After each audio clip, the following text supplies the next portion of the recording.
여러분, 한 철학자가요, 인간을 이렇게 정의합니다. 우리 인간은 끊임없이 매일매일 흔들리는 존재다라고 합니다. 그리고 한 철학자는 우리 인간을 이렇게 정의합니다. 인간은 늘 불안한 그 자체다, 불안한 존재이다 라고 말합니다. 그런데 철학자는 인간은 흔들리고 인간은 불안한 존재가 인간이다 라고 철학자는 정의를 합니다. 어떤 감정 때문에 흔들립니다. 불안합니다. 어떤 기분 때문에 불안합니다. 흔들립니다. 어떤 속상한 일 때문에 흔들립니다. 불안합니다. 또 실패를 하면은 불안합니다. 흔들립니다. 또 어떤 분은 자존심 상하는 이야기를 들으면은 흔들립니다. 불안합니다. 그래서 인간을 철학자들은 끊임없이 불안한 존재요, 끊임없이 흔들리는 그 자체가 인간이다 라고 철학자는 정의합니다. 여러분, 우리가 돌아보면은 우리가 바로 불안한, 그리고 끊임없이 흔들리면서 여기까지 하나님의 은혜로 왔습니다. 그러나 하나님의 능력, 하나님의 말씀, 하나님의 은혜 안에 있으면 우리는 흔들리지 않고 주의 능력으로 확신하며 담대히 승리하며 살아갈 줄 믿습니다. 여러분, 한 교회에서 한 40년 동안 목사님과 사모님이 목회 사역을 잘 하시고 은퇴를 하시고 난 다음에 한 20년을 더 사시다가 이제 천국에 가게 되었습니다. 죽게 되었습니다. 그래서 이 사모님이 그 교회 40년을 목사님과 목회하면서 돌아보니까 너무너무 미안한 거예요.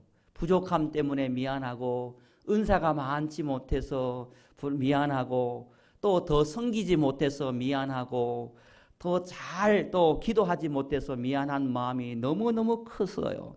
그래서 자기의 못난 성품을 성도님들이 다 품어주고 이해해줘서 너무너무 고맙기도 하고 너무너무 미안하기도 해서 죽는 순간에 목사님께 이런 유언을 했대요. 자녀들에게 이런 유언을 했대요. 내가 죽으면은 내 묘비에 이렇게 꼭 기록해달라고 말씀했다고 합니다.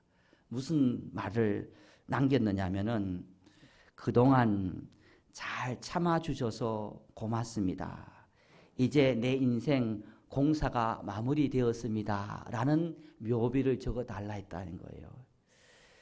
그동안 잘 참아줘서 고맙고, 하나님께서 나를 만들어 가시고 나를 공사해줘서 이제 모든 공사가 끝나서 이제 주님 품에 안겼습니다 라고 하면서 그동안 참 미안했습니다, 이 묘비를 적어서 찾아오는 사람들에게 미안한 마음을 전해달라고 유언을 했대요. 그래서 이 목사님과 자제분은 이 사모님 묘비 앞에 공사가 마무리되었습니다, 그동안 많이 참아주셔서 너무너무 고맙습니다, 감사합니다 라는 글을 묘비에 적었다는 것입니다. 이 말은 무슨 말입니까? 우리 인생은 아직도 하나님께서 만들어가는 과정 중에 있다는 것입니다. 아직도 우리가 성장하는 과정 중에 있고, 아직도 우리도 부족하지만 온전해지는 과정 속에 있고, 아직도 우리는 그리스도의 장성한 분량에 이르는 한 단계 한 단계 한 단계 올라가는 그러한 신앙의 공사 중, 인생의 공사 중, 성품의 공사 중 하나님이 우리를 빚고 있다는 것입니다. 어떤 부분은 하나님께서 먼저 빚어서 더 온전한 성도도 있는가 하면, 또 하나님께서 먼저 작업을 하셔서 먼저 성숙한 성도가 있는가 하면, 하나님께서 바쁘셔가지고 어떤 성도님은 나중에 공사하시고 나중에 빚으셔서 아직도 빚고 있는 성도님들 차이가 있을 뿐, 하나님께서 한 분 한 분들을 공사하시고 빚고 계시고 아름답게 만들어가고 있다는 것입니다. 여러분, 이런 공사를 하는 것을 보면요, 우리가 도로를 가다가 차를 몰고 가다 보면요, 연말에 그런 것을 많이 느끼지만요, 도로 한가운데 공사 중 써 있으면 불편해요. 또 돌아가기도 해야 되고, 또 기다려야 되기도 하고, 참아야 되기도 하고, 바쁜데 가야 될 일도 멀고 해야 될 일도 많은데 앞에 공사 중 그러면 차가 정체되어지면은 언제 갈지도 모르고 불편하고 짜증나고 힘들어요. 왜냐하면 공사 중이라는 것이 앞에 있기 때문인 것입니다. 여러분, 우리가 왜 힘드냐면은, 우리 인생이 왜 가끔씩 괴로우냐면은, 우리 인생이 아직도 공사 중에 있기 때문에, 나도 공사 중에 있고 너도 공사 중에 있고 우리 모두가 인생길을 공사 중에 있기 때문에, 하나님께서 만들어 가고 빚고 있는 과정 중에 있기 때문에, 나도 너도 내 때문에 누군가가 힘들고 불편하고 그 사람 때문에 나도 힘들고 불편한 것이 우리 인생이라는 것입니다. 그러나 이 모든 것을 불평하고 원망한다면요, 여러분, 우리 인생의 목적지까지 갈 수 없고 아름답게 만들어줄 수 없다는 것을 우리가 기억해야 하는 것입니다. 사랑하는 성도 여러분, 어떤 경우에도 우리가 마음을 지키면서 우리 인생 살아갈 때, 나도 너도 우리가 모두가 공사 중이라는 것을 기억하며 조금 불편하더라도 이해하며 이 시간이 지나면 아름답게 우리가 온전해지고 성장해지면 하나님께 더 큰 역사가 있을 것이라는 것을 믿고 오래 참을 수 있는 저와 여러분이 되어지기를 주님의 이름으로 간절히 축복합니다. 세상 살면요, 여러분, 내 계획대로 안 돼도 크게 큰일 날 수 없습니다. 내 마음대로 안 된다고 해서 큰일 날 일이 하나도 없습니다. 또 내가 안 하면, 내가 없으면 세상에 큰일 날 것처럼 생각하지만 절대 그렇지 않습니다. 내가 하지 않아도, 내가 없어도 다 잘 돌아가는 것이 신앙이고 다 인생살이라는 것입니다. 중요한 것은 내가 어떤 마음으로 오늘 이 자리에 있는가, 내가 행복한 인생을 살 것인가, 은혜로운 삶을 살 것인가, 하나님께서 내게 주신 사명을 끝까지 완수하며 살아갈 것인가, 내가 지금 어떤 마음 생각으로 살아가느냐 있느냐가 결정되어지는 것입니다. 아브라함은 이런 영적 세계를 너무나 잘 알고 있었습니다. 그리고 체험했습니다. 그리고 이것을 체험하고 잘 극복해서 아브라함은 하나님께로 더 큰 복을 받고 더 큰 성장으로 믿음의 조상으로, 믿음의 아버지로 세워지는 그런 은혜가 있었습니다. 아브라함은 지금요, 손해보고 지금은 없어져도 지금은 내리막 인생길을 할지라도 하나님이 주셔야, 하나님이 하셔야만 된다는 그런 신앙의 영적 법칙을 너무나 잘 알고 있었습니다. 그러나 믿음이 없으면, 영적 법칙을 모르면요, 내가 어떻게 해야만 되는 것처럼 생각하지만 인생살이 그렇지 않습니다. 하나님이 허락하셔야 되고 하나님이 주셔야 되고 하나님이 이루실 때 되는 것입니다. 그러나 우리의 인생은요, 내가 해야 되고 내가 할 수 있는 것처럼 생각하지만 절대 그렇지 않습니다. 하나님이 하시고 하나님이 주실 때만이 되는 것이 우리의 인생이고 우리의 삶이라는 것입니다. 여러분, 내가 붙잡고 있는다고 다 내 것이 되는 것이 절대 아니라는 것입니다. 그런다고 내가 붙잡지 않고 있다고 해서 그것이 내 것이 안 되는 것도 아니라는 것입니다. 모든 것이 하나님의 은혜 있고 하나님이 하셔야만 하나님의 은혜로 되는 것이 우리 인생이라는 것을 우리가 알았으면 좋겠습니다. 아무리 잡고 있어도 하나님이 주시지 않으면 안 되는 거고, 우리가 놓고 있더라도 하나님이 주시면 그 인생이 복된 인생으로 되는 것이 바로 우리의 인생 믿음의 길이라는 것입니다. 여러분, 이런 것을 너무나 잘 알고 있던 사람이 아브라함이었습니다. 땅이 좋으냐, 기후가 좋으냐, 환경이 어떠냐, 환경이 좋으냐, 상황이 좋으냐, 상황이 좋지 않느냐, 이 사람이 좋으냐, 나쁘냐, 이것이 중요한 것이 아니었습니다. 하나님이 함께 하시니까 모든 것을 통해서 더 복을 주시는 그런 은혜를 경험한 사람이 아브라함입니다.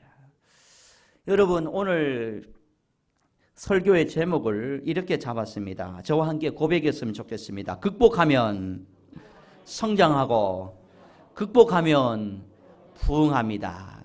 여러분, 극복하면 성장하고 극복하면 부흥합니다.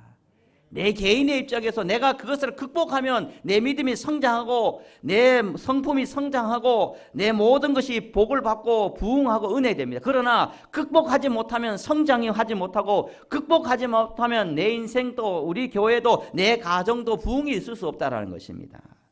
아브라함은 무엇을 극복했을까요? 아브라함은 첫 번째 무엇을 극복해가지고 그 인생, 그 가문이 부흥하고 성장하고 하나님께서 인정하는 믿음의 아브라함이 되었습니까?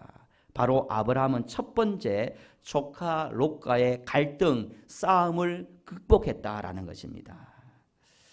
여러분, 갈등이라는 것은, 싸움이라는 것은요, 이 사전적으로는 이렇게 갈등이라는 사람 마음속에 두 가지 이상의 욕구가 동시에 일어나서 갈피를 못 잡고 괴로워하고 있는 상태를 바로 갈등, 다툼이라고 말합니다. 한자는 우리가 들었던 것처럼 칡과 등나무가 서로 얽혀있는, 이게 칡나무인지 등나무인지 서로 꼬여있는 상태를 바로 갈등이라는 것입니다. 이렇게 꼬여있으면은 내 입장에서 내가 옳은데 상대방에서는 또 자기가 옳다는 것입니다. 그래서 옳음이 희석되어 버리고 칡과 등나무가 분별되지 않는 그런 상태를 갈등, 옳음, 그런 싸움이라는 것입니다. 다툼이라는 것입니다. 바로 아브라함이 첫 번째 문제, 영적 단계, 조카 롯과의 다툼이 있었다라고 말합니다. 우리 7절 말씀을 함께 합독을 하면 좋겠습니다. 7절입니다. 시작. 그러므로 아브라함의 가축의 목자와 롯의 가축의 목자가 서로 다투고 또 가나안 사람과 브리스 사람도 그 땅에 거주하였는지라. 여기 보면 아브라함과 롯 이 사이에 다툼이 있었다라는 것입니다. 여러분, 우리 인생에 여러 가지 다툼이 있고 갈등이 있을 수 있습니다. 이 갈등 때문에 누가 칡인지 누가 등나무인지 구별할 수 없을 만큼 그런 혼탁한 인생을 살아갈 때가 많습니다. 그런데 여러분, 중요한 것은요, 이 갈등, 다툼을 통해서 어떤 사람은 성장합니다. 어떤 사람은 하나님의 복을 받습니다. 그런데 어떤 사람은 이 갈등 때문에 성장하지 못하고 이 갈등 때문에 하나님의 복을 쏟아버리는 인생 또한 있다는 것입니다. 똑같은 갈등인데, 똑같은 다툼인데, 어떤 사람은 복을 받고 어떤 사람은 성장하고 어떤 사람은 부흥하고 어떤 사람은 하나님의 심판을 받습니까? 그 기준이 어디 있습니까? 싸웠는데 똑같이 싸우면 다 심판을 받아야 되는데, 다 하나님의 화를 입어야 되는데, 그런데 어떤 사람은 갈등 속에, 다툼 속에서도 복을 받고 부흥하고 성장하는데 어떤 사람은 그렇지 못했다는 것입니다. 여러분, 어떤 사람은요, 인생의 장애물이 걸림돌이 되는 사람이 있습니다. 끊임없이 장애물이 걸림돌이 되어서 넘어지는 사람이 있습니다. 그런데 어떤 성도님, 어떤 사람은 인생의 장애물이 오히려 디딤돌이 되는 성도가 있습니다. 그 디딤돌을 딛고 다시 성장하고 온전해지고 하나님을 닮아가고 그리고 복을 받는 사람이 있습니다. 저는 저와 여러분들은 우리 인생의 장애물이 내 인생의, 우리 교회, 우리 삶의 걸림돌이 아니라 디딤돌로 삼을 수 있는 그런 축복과 그런 성장과 부흥이 있기를 예수님의 이름으로 간절히 축복합니다. 여러분, 오늘 아브라함을 보십시오. 이 갈등을, 이 장애물을 어떻게 극복합니까? 어떻게 넘어섭니까? 8절 말씀을 우리 한번 함께 합독을 했으면 좋겠습니다. 8절 말씀, 9절 말씀, 2절 말씀을 함께 합독합니다. 시작. 아브라함이 롯에게 이르되 우리는 한 친족이나 나나 너나 내 목자나 내 목자나 서로 다투게 하지 말자. 내 앞에 온 땅이 있지 아니하냐. 나를 떠나가라. 내가 자하면 나는 우하고 내가 우하면 나는 좌하리라. 여러분, 8절 마지막 부분에 보면은 아브라함이 이런 말합니다. 우리 서로 같은 형제 자매 아니냐, 친족 아니냐, 지금 말하면 우리 함께 예수 믿는 사람 아니냐, 예수 피로 구원받은 사람 아니냐, 우리 다투지 말자라고 합니다. 하의를 선포합니다. 손을 먼저 내밉니다. 그리고 난 다음에 아브라함이 통 큰 결단을 합니다. 어떤 결단을 합니까? 그 롯에게 나를 떠나라. 그러면서 내가 자하면 내가 우하고 내가 우하면 너가 우하면 내가 자하리라. 그러니까 너 앞에 있는 이 모든 목초지 너가 원하는 대로 선택해라. 그러면 내가 손해보는 쪽을 택하겠다라고 선택을 한다는 것입니다.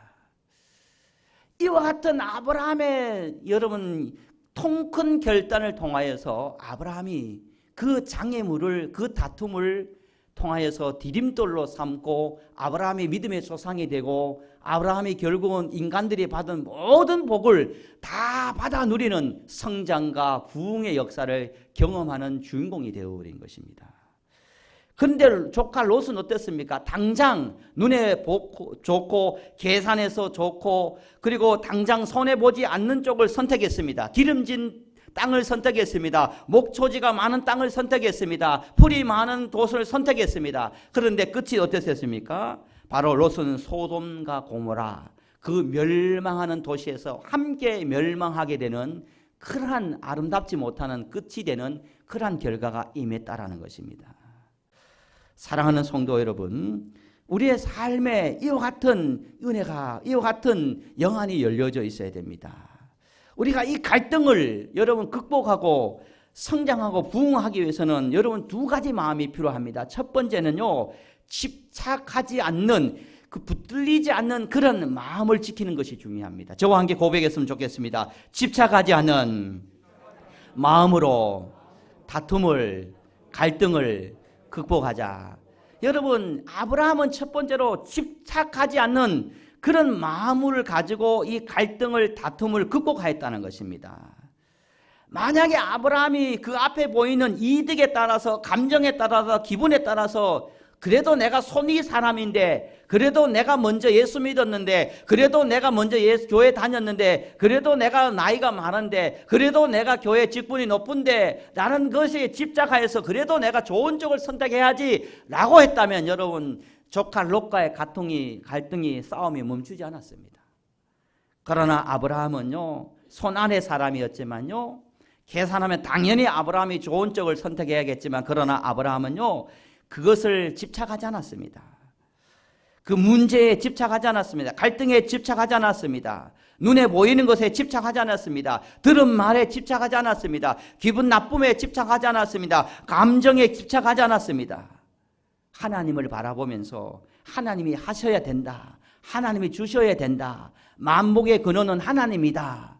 내가 지금 당장 손해보는 쪽을 선택하지만, 내가 지금 당장 이익이 되지 않는 쪽을 선택하지만, 하나님이 하시면, 하나님이 주시면 역전의 은혜가 임할 것이라는 믿음을 알고 손해보는 쪽을 선택할 때, 그 기분 나쁜 것과 그 감정 상하는 것과 그 손해보는 쪽에 집착하지 않고 눈을 들어 주님을 바라볼 때, 여러분, 아브라함은 어떻겠습니까? 승리했는 것입니다.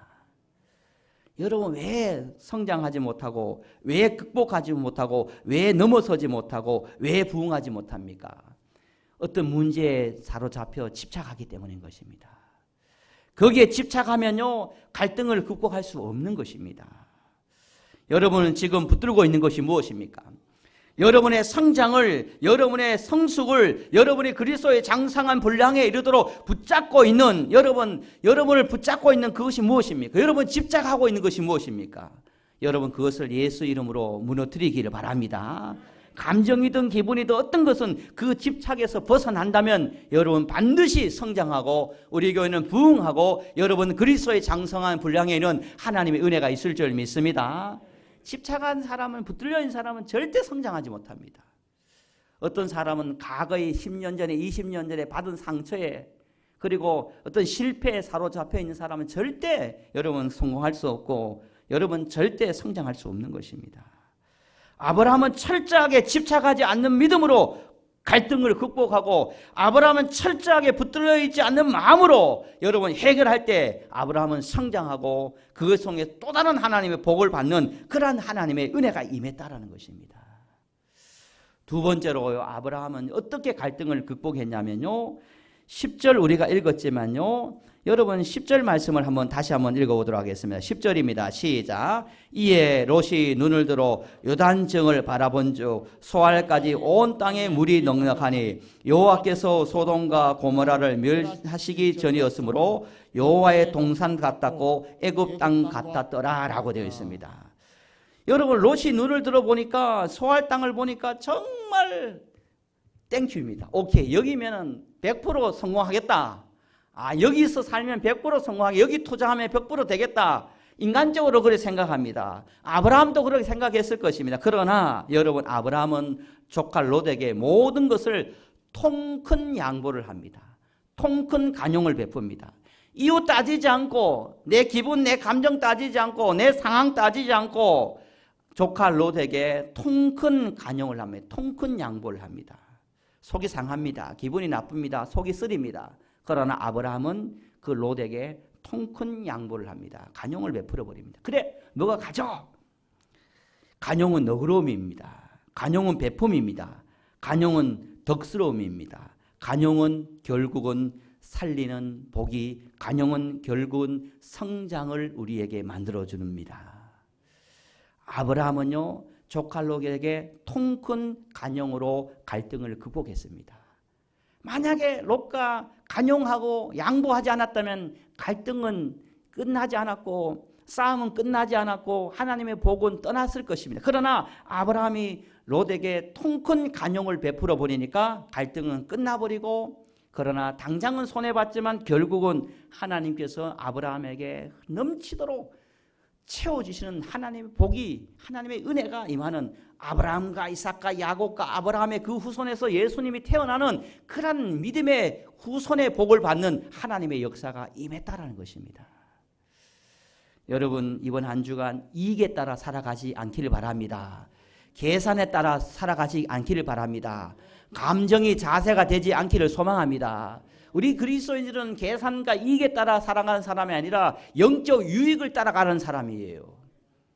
절대 이익 따라서 계산 따라 살아가면 여러분 영적인 모든 유산을 잃어버리는 것입니다. 때로는 손해가 보더라도, 때로는 미친 장사를 할지라도 이것이 내 영적 자산의 유익이 된다면, 그 길을 선택한다면 하나님께서 모든 것들을 통해서 갑절로 채워주는 하나님의 은혜가 있는 것입니다.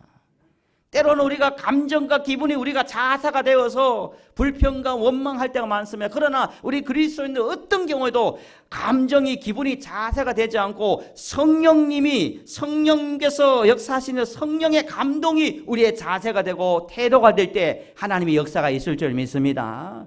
여러분, 아브라함이 그 삶을 살았는 거예요. 사랑하는 성도 여러분, 여러분들을 세상으로 다시 파송합니다. 여러분, 극복하면 성장할 줄 믿습니다. 극복하면 부흥할 줄 믿습니다. 여러분, 아브라함처럼 절대 집착하지 마시고 아브라함처럼 간용하시면, 넉넉히 통큰 양보를 한다면 하나님께서 하시고 하나님께 이루시면 역전의 은혜가 여러분을 더 높이 존귀하게 존경받는 그런 하나님의 사람으로 세워줄 줄 믿습니다. 이 믿음으로 여러분의 가정을, 여러분의 신앙을, 우리 교회를, 여러분의 모든 삶을 부흥시키고 성장시켜 갈 수 있는 그런 주역으로 쓰임받는, 저도 그렇게 살고 여러분도 그렇게 살아가기 힘쓰는 이번 한 주가 되어지기를 예수님의 이름으로 간절히 축복합니다. 아버지 하나님, 감사합니다. 불안한 우리, 늘 끊임없이 흔들리는 우리들을 하나님께서 우리를 말씀으로, 예배로, 기도 자리로 인도하셔서 우리에게 말씀을 주시고 깨닫게 하시고, 또 우리가 이 모든 갈등을, 다툼을, 어려움을 극복하면 성장하고 또 부흥하며 더 큰 복을 받는다라는 것을 성경을 통해서, 아브라함을 통해서 우리에게 말씀하고 있습니다. 이 말씀을 마음에 꼭 새기고 교회에서든지 가정에서든지 직장에서든지 어디서든지 아브라함처럼 믿음의 삶을 살아서 하나님의 영광을 드러내며 끊임없이 성장해가는, 끊임없이 온전해져가는 그리스도의 장성한 분량에 이르는 그러한 성도로 대림절을 보내시도록 역사하여 주시옵소서. 사단마귀 물리치게 하여 주시고, 어떤 경우에도 내 감정이, 기분이, 자존심이 내 삶의 태도가 되지 않도록 성령님께서 우리를 다스리시고 통제하시고 지배하여 주시옵소서. 말씀이 우리를 붙들어 주실 줄 믿으며 살아계신 예수님의 이름으로 간절히 기도드리옵나이다. 아멘.